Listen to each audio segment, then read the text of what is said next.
केनोपनिषद का विचार करते हुए प्रथम खंड के द्वितीय मंत्र का विचार चल रहा था। इस यहाँ पर श्रोत्रस्य श्रोत्रम 3 पदों का विचार किया गया। पहला श्रोत्र ये ज्ञानेन्द्रियात्मक श्रोत्र है और द्वितीय जो श्रोत्र पद था वह श्रोत्र के साक्षी का बोधक है। इसलिए श्रोत्र श्रोत्रम यह जो यह बताया गया वह प्रतिवचन उत्तर प्रश्न के अनुरूप है, ऐसी सिद्धि कराई गई। तत्पश्चात आगे मनसो मनोयद वाचो मनसो मनोयद वाचो वाचम इत्यादि पदों को लेकर के विचार प्रस्तुत करेंगे ग्रंथकार। देखिए आगे, तथा मनसो अर्थात अंतःकरणस्य मन, मन का मन अर्थात अंतःकरण का, अंतःकरण कौन है? मन कौन है? वही आत्मा है। नहीं अंतःकरणम अंतरेण चैतन्य ज्योतिषा दीपितम विषय संकल्पाद्यवसायादि समर्थम स्यात्। अंतरेण का अन्वय अंतरा अंतरेण युक्ते, इस सूत्र के द्वारा अंतरेण के साथ कौन सी विभक्ति होती है? अंतरा अंतरेण युक्ते या इनके साथ अंतरेण अंतरा अंतरेण युक्ते, इसके साथ कौन सी विभक्ति होती है? पंचमी तृतीय विभक्ति होती है। और चैतन्य ज्योतिषा दीपितम स्वविषय संकल्पाध्यवसायादि समर्थम से। अंतःकरण चैतन्य ज्योति के द्वारा प्रकाशित हुए बिना, चैतन्य ज्योति के द्वारा प्रकाशित हुए बिना स्वविषय संकल्पाध्यवसायादि समर्थम न स्यात्। वह अंतःकरण चैतन्य ज्योति के द्वारा दीपित हुए बिना, दीपित के साथ जोड़ना पड़ेगा, दीपित हुए बिना, प्रकाशित हुए बिना अपने विषय का संकल्प, अपने विषय का निश्चय करने के लिए समर्थ नहीं है। अंतःकरण अपने विषय को प्रकाशित करता कब है, अपने विषय को जानता कब है? जब वह चैतन्य ज्योति के द्वारा प्रकाशित होता है। तस्मात् मनसोपि मन इति, इसलिए अंतःकरण ये आत्मा चैतन्य ज्योति मन का भी मन है। यहाँ पर जो मनसः शब्द का प्रयोग किया, यह बुद्धि मनसी एक कृत्य निर्देशो मनसः इति, बुद्धि और मन को एक करके यहाँ पर उपदेश किया गया है। मनसः एक करके, मनसः का तात्पर्य अंतःकरण से ही अलग है। दूसरा वाक्य लेकर कहते हैं यद वाचो वाचम। यद वाचो वाचम, यहाँ पर यद शब्दो यस्माद अर्थे श्रोत्रादिभिः सर्वैः संबद्धित। यद का अर्थ है यस्मात, और वह सबके साथ उसका संबंध होता है। जैसे यस्मात् मनसा श्रोत्रस्य श्रोत्रम, मनसा मनः, वाचो वाचम। यहाँ पर सबके साथ यद शब्द का संबंध हो जाता है। और जैसे यस्मात् श्रोत्रस्य श्रोत्रम, यस्मात् मनसो मन इति, एवं इस तरह सबके साथ यद का संबंध करना है। वाचो वाचम इति द्वितीय प्रथमांतत्वेन प्रथमात्वेन विपरिणम्यते। वाचो वाचम, यहाँ पर जो द्वितीय है वो द्वितीय का प्रथमा रूप से परिणाम किया जाता है। प्राण से प्राण इति दर्शनात्। क्यों प्रथमा रूप से इसका परिणाम किया? कि आगे प्राण से प्राण हो, यहाँ पर प्रथमा रूप से विभक्ति देखी गई है, इसलिए उसके साथ वाचम में भी प्रथमा रूप से परिणाम करना है। वाचो वाक, यह रूप करना है।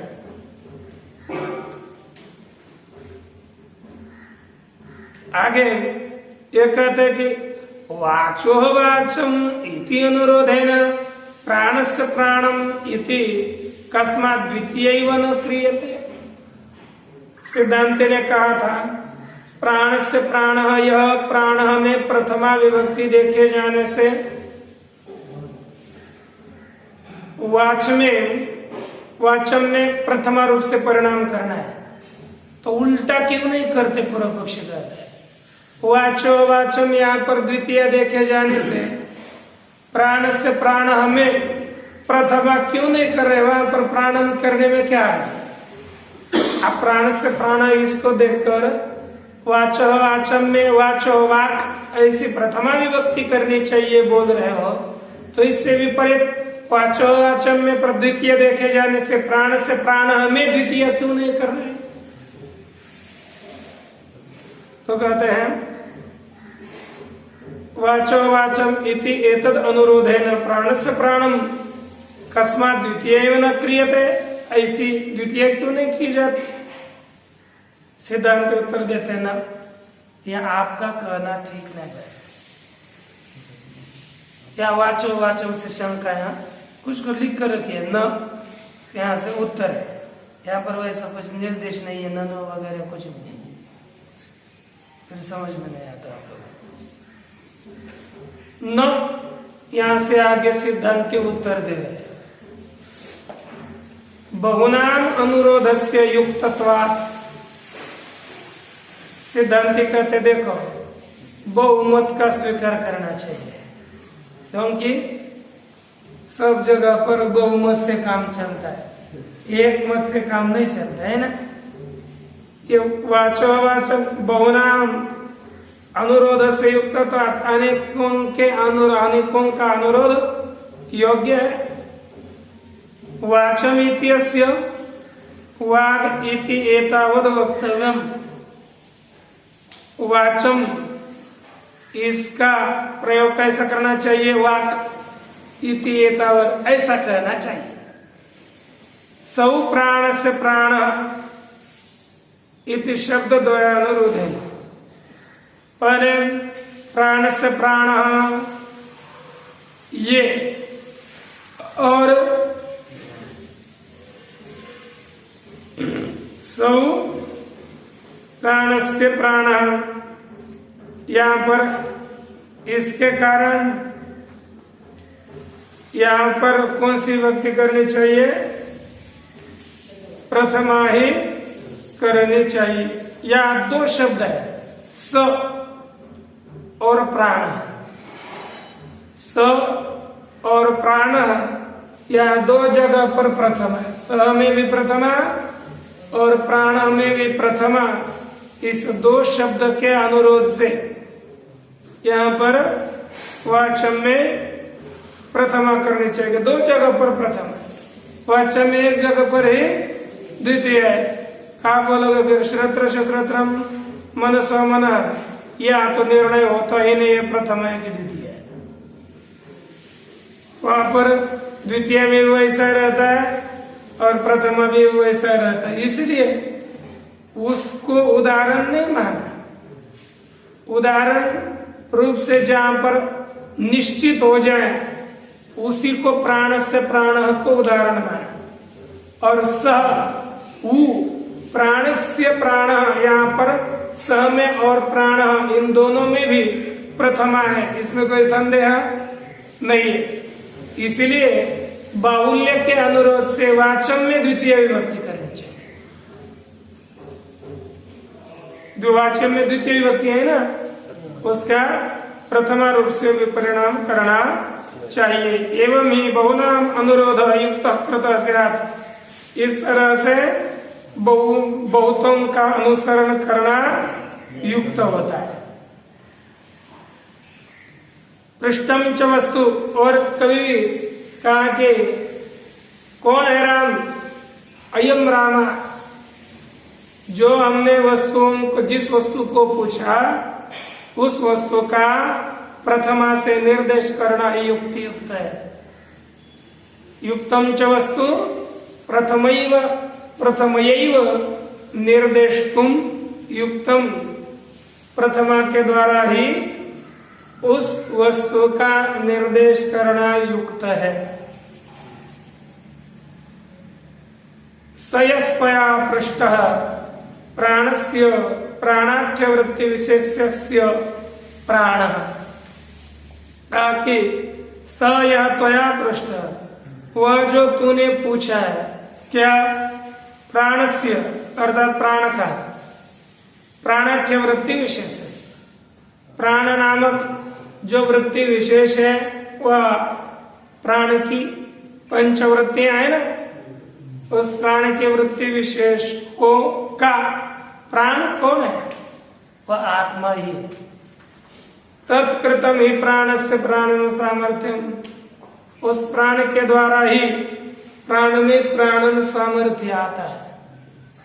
श्वास लेना और श्वास छोड़ना, यह आत्मा के अस्तित्व में प्राण में प्राणन क्रिया होती है, अन्यथा प्राण में प्राणन आदि क्रियाएं नहीं हो सकती। नहीं आत्मना अनधिष्ठित से प्राणनम उपपद्यते, आत्मा से अनधिष्ठित आश्रय रहित आत्मा ने जिसका आश्रय नहीं किया, ऐसे प्राण में प्राणन सिद्ध नहीं होता, उसमें श्वासोश्वास आदि क्रियाएं सिद्ध नहीं होती। को एवान्यात् क प्राण्यात् यद एष आकाशो आनंदो न स्यात्, कहते क प्राण्यात् को कौन प्राणन क्रिया करेगा,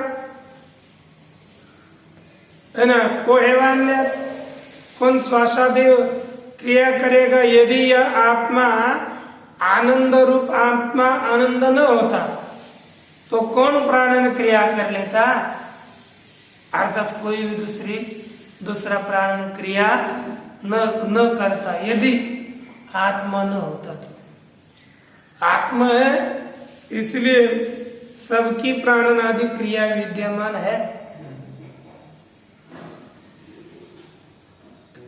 ऊर्ध्वं प्राणम उन्नयत्यपानम प्रत्यगस्यति इत्यादि श्रुतिभ्य प्राण क्या कर लेता है, ऊपर जाता है। पुनः ऊर्ध्वं प्राणम उन्नयत्यपानम प्रत्यगस्यति, और आपन को नीचे ढकलता है।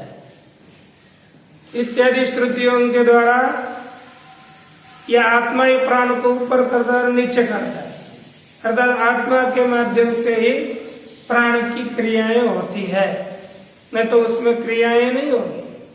और यहाँ पर भी आगे इसी उपनिषद में कहा जाएगा कि हेन प्राण प्रणीयते तदेव ब्रह्मत्वं विद्धि नेदम यदिदम उपासते। जिसके द्वारा प्राण अपनी क्रिया प्राणन क्रिया कर लेता है वही ब्रह्मत्व है। यहाँ पर भी होता है कि जिसके द्वारा प्राण अपनी क्रिया करता है, स्वयं उसमें क्रिया कर्तृ तो नहीं है, वो दूसरों के माध्यम से क्रिया करता है, स्वतः नहीं।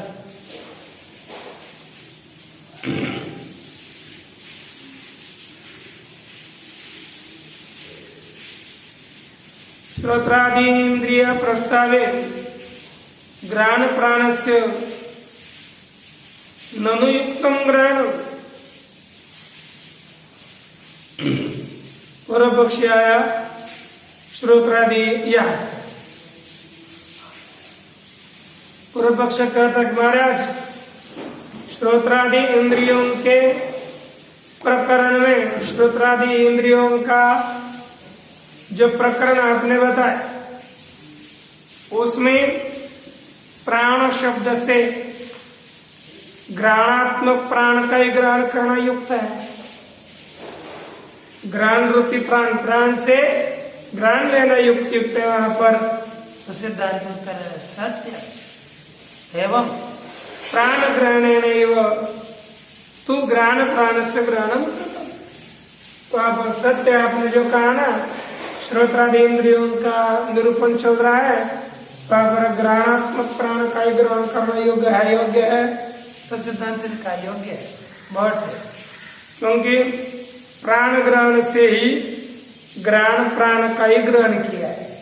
एवं मन्यते श्रुति, ऐसी ही श्रुति मानती है। जहां जहां पर श्रोत्रादि से श्रोत्र से श्रोत्रम यदवाचो वाचम सो प्राण से प्राण, यहाँ पर कहीं पर भी जो प्राण शब्द का ग्रहण किया गया है वह तो घ्राण प्राण का ही ग्रहण किया है।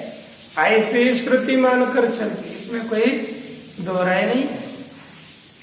सर्वस्यैव कर्ण कलापस्य यदर्थ प्रयुक्ता प्रवृत्ति तब ब्रह्म इति प्रकरणार्थो विवक्षिता। अब सभी प्रकरण का सर्वस्यैव कर्ण कलाप, जितने कर्ण कलाप है, कर्ण कलाप अर्थात कर्ण समुदाय, इंद्रिय समुदाय है, उनकी यदर्थ प्रयुक्ता प्रवृत्ति, जिस अर्थ से प्रेरित होकर प्रवृत्ति होती है वह कौन है? तब ब्रह्म। जिसके लिए सब इंद्रियों की प्रवृत्ति होती है वह कौन है? ब्रह्म। यही सब प्रकरण का अर्थ है। यही सभी प्रकरण का अर्थ तात्पर्य अर्थ। इतने जितना जो है, जितनी इंद्रियों की प्रवृत्ति होती है वो प्रवृत्ति केवल परमात्मा से ही होती है, अन्य से नहीं।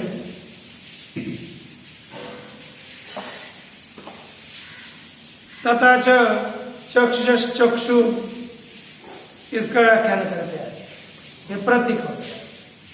चक्षुषश्चक्षु ह्रस्व है, दीर्घ हुआ डोरी इत्यादि करते। चक्षुषश्चक्षु, पहले चक्षुष का अर्थ करता है रूप प्रकाशक से चक्षुष, रूप को प्रकाशित करने वाले चक्षु का, नेत्रेंद्रिय का। दूसरे चक्षु का अर्थ बताया यह रूप ग्रहण सामर्थ्यम, जो रूप प्रकाशक चक्षु है उसका रूप ग्रहण करने का जो सामर्थ्य है, तद आत्म चैतन्याधिष्ठित, वह आत्म चैतन्य के अधिष्ठित चक्षु का ही वह सामर्थ्य है। अतः चक्षुषश्चक्षु, इसलिए चैतन्य ही चक्षु की भी चक्षु है। पृष्ठु पृष्ठस्य अर्थस्य ज्ञातुम इष्टत्वात् श्रोत्रादि लक्षणम यथोक्तम ब्रह्म अथवा अध्याह्यते।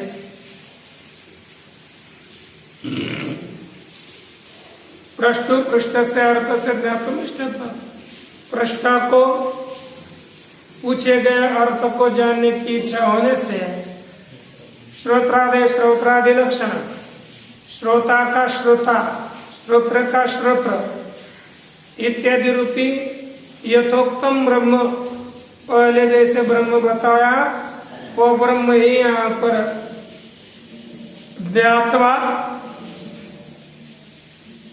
इति अध्यायते, अध्यायते। अब यहाँ पर सब जगह पर अब क्या हो गया? श्रोत्र से श्रोत्रम, मनुष्यो मनो, यद वाचो वाचम, सो प्राणस्य प्राण। इतना तो हो गया। ये बीच में एक पद का अध्ययन किया जाता है ज्ञात्वा। ऐसे ब्रह्म को जान करके, ब्रह्म ज्ञात्वा। आगे क्या कहा? ऐसे जान करके क्या होता है? अमृता भवन्ति। जान करके अमर हो जाते हैं। आत्मुच्च धीरा अमृता भवन्ति। फिर कब अमृत होते हैं? उसका कथन अमृता भवन्ति इति फलश्रुतेश्च। अमर हो जाते हैं ऐसे फल श्रुति भी होने से यहाँ पर ज्ञात्वा इस पद का अध्ययन किया जाता है। क्यों? क्योंकि ज्ञानाधि अमृतत्वम प्राप्यते, ज्ञानादेव तो कैवल्यम इत्यादि श्रुतियों के द्वारा ज्ञान से अमृतत्व की प्राप्ति हो जाती है। इसलिए ज्ञात्वा पद का अध्ययन करना पड़ता। ज्ञात्वा अतिमुच्च इति, जान करके अतिमुच्च, अतिमुच्च अर्थात अतिमुच्च इति सामर्थ्यात् श्रोत्रादि कर्ण कलापम उज्जित्वा, मुक्त होकर के। इसका तात्पर्य क्या है? श्रोत्रादि जो इंद्रिय समुदाय है उनको छोड़ करके, उनमें अभिमान छोड़ करके क्या है? श्रोत्रादो ही आत्मभावम कृत्वा तदुपाधि सन तदात्मना जायते म्रियते संसरति। ये जीव क्या कर लेता है? श्रोत्र इंद्रिय इत्यादियों में, सभी इंद्रियों में आत्मभाव करके, उनको मैं समझ करके, तदुपाधि अर्थात श्रोत्रादिकम उपाधि यस्य स श्रोत्रादि उपाधि तदुपाधि, तथार्थात श्रोता। तदि श्रोत्रादिक ही उपाधि है जिसके, ऐसा वह आत्मा तदात्मना जायते, श्रोत्रादि रूप से उत्पन्न होता है और श्रोत्रादि रूप से मरता है और श्रोत्रादि रूप से संसार को प्राप्त होता है। क्योंकि इन इंद्रियों, जब आदमी मरता है तब क्या होता है? इंद्रिय चली जाती, आत्मा कहीं चला जाता है क्या? इंद्रियों का वियोग होता है। श्रोत्रादि रूप होगा तभी उसका जन्म होता है और श्रोत्रादियों के साथ युक्त हो गया तो मृत्यु हो जाती है। श्रोत्रादि आत्मभाव का त्याग करने पर। अतः श्रोत्रादि लक्षणम ब्रह्म आत्मा इति रीत्वा। इसलिए अर्थ क्या हो गया? श्रोत्रादियों को अभी श्रोता, यह जो आत्मा है उस आत्मा को जान करके अतिमुच्च, मुक्त होकर के श्रोत्राध्यात्म भावम परित्यज्य, श्रोत्रादियों में जो आत्म भावना है उसका परित्याग करके ये श्रोत्राध्यात्म भावम परित्यजन, जो श्रोत्रादियों में आत्म भावना थी उसका याग करते हैं, वे ते धीरा धीमंता, वही बुद्धिमान। जो श्रोत्रादियों में आत्म बुद्धि नहीं रखते वही सच्चे बुद्धिमान है। क्यों? नहीं, विशिष्ट धीमंतम धीमत्वम अंतरेण श्रोत्राध्यात्म भाव शक्य प्रत्यक्त। विशिष्ट बुद्धिमत्ता के बिना कोई भी मनुष्य श्रोत्रादियों में आत्म भाव का परित्याग नहीं कर सकता। बुद्धि चाहिए इसके।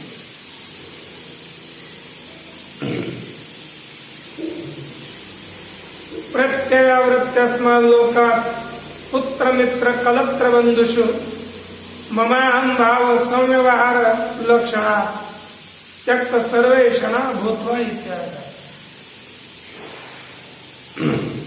अभी तक जो बताया उसका तात्पर्य क्या है? प्रत्यय अर्थात व्यावृत्ति आस्मात् लोकात्,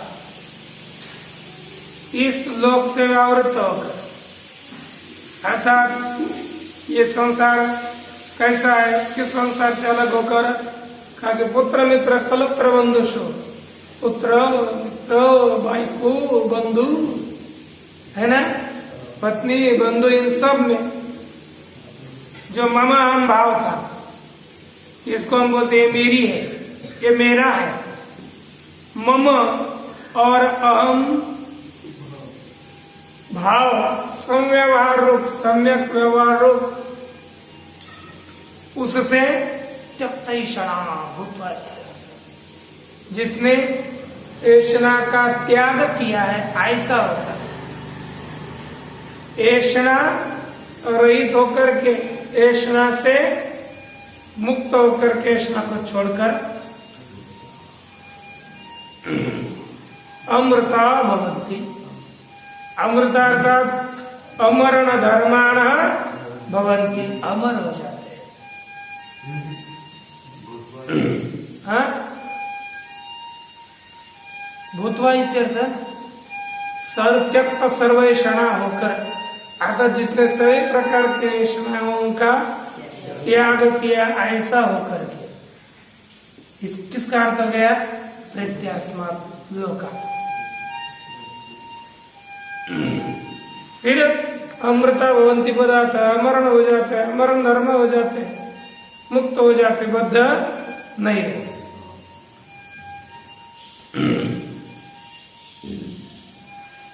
न कर्मणा न प्रजया धनेन त्यागेन के अमृतत्व मानस, कर्म के द्वारा, धन के द्वारा, प्रजा के द्वारा इन्होंने अमृत को प्राप्त नहीं किया। फिर किया तो किससे? त्याग से, केवल त्याग से अमृतत्व की प्राप्ति होती है। ये जो इंद्रियां हैं वो सब बहिर्मुखी हो चुकी है। प्रायंच खाणी तृणत स्वयं, ये इंद्रिया बाह्य विषयों को विषय करेंगे।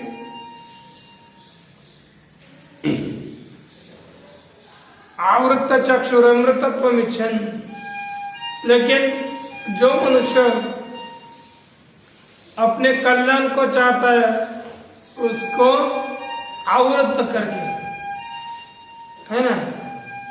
अच्छा, आवृत्त चक्षु, आवृत्त अर्थात जिसने विषयों से हटा लिया है चक्षु जिसकी, ऐसा मनुष्य आत्म तत्व की इच्छा करता हुआ फिर अक्षर शनि वो जान लेता है। कब जान लेता है? यदा सर्व प्रमुचन्ते कामयस्य हृदयश्रिता, इस जीव के हृदय में स्थित कामनाएं जब शांत होती है, अत्र ब्रह्म सूझते है। मरण के बाद यहाँ ही ब्रह्म हो जाता है, कि उसको जाने की अपेक्षा नहीं होती, जाता ही नहीं। ज्ञानी पुरुष यहाँ ही ब्रह्म रूप हो जाता है।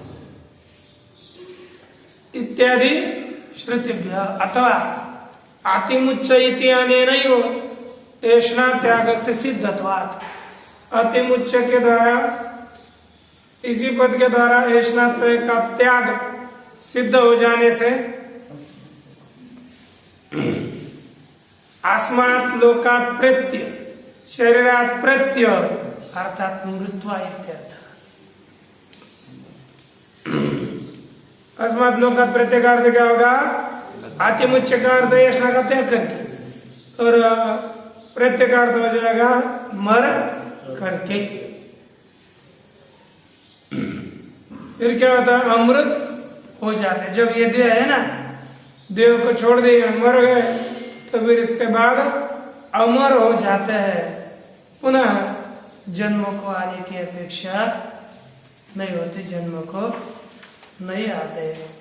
इस तरह से इस मंत्र का विचार हुआ। न तत्र गच्छति का विचार करना।